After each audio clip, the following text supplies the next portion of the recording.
Hi friends, it's Miss Alicia here, and this week I want to share with you what is probably one of my most favorite crafts, and that's crocheting.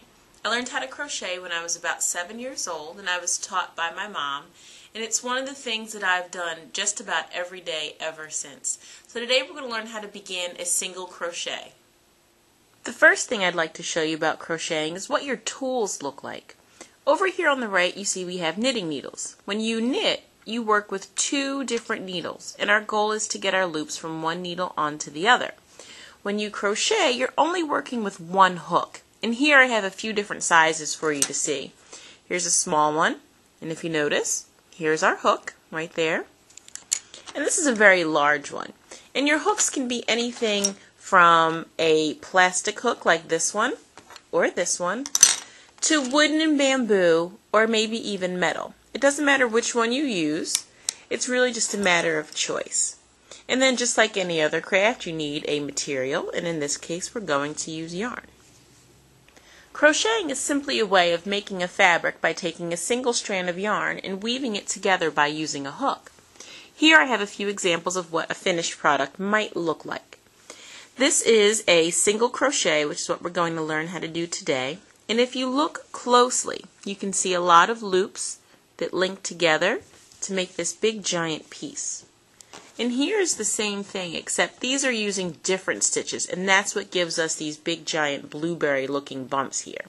That's a technique that you can learn over time after many years of practicing how to crochet, but this is just a good example of what different things look like. So now I'll show you how to begin.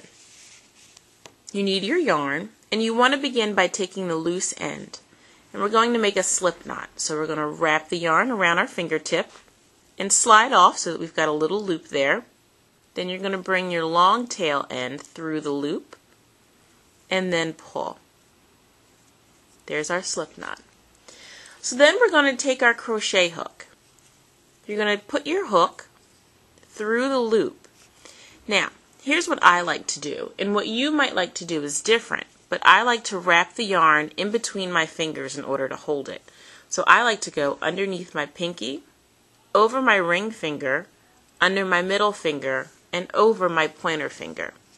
This is just comfortable for me. What you might want to do since you're just beginning is begin by holding this long end here. You're going to take that long end and you're going to wrap it over the hook.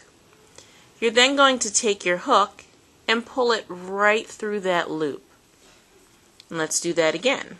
We'll take the long end, wrap it over the hook, use our hook to pull through the loop, and that's it. If you look closely, we've got a few V stitches there.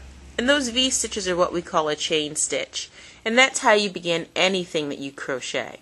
You can make this as long as you want it to be, or as short as you need it to be. You can make a scarf, or this is a great way to begin something that's very simple for you, like maybe a bracelet or even a necklace. So you continue doing this until it's as long as you like. To end your single crochet, all you need is a pair of scissors. You'll begin by making your loop a little bit larger than it already is. You'll then take your scissors and simply snip your loop. Take the end that's attached to the ball of yarn and pull, and then you take the end that you just cut and pull it nice and snugly. And that's how you end your chain stitch. Next week we'll learn how to do a basic single crochet in a stitch just like this. Hope to see you soon, friends. Join us next week for How To Tuesday.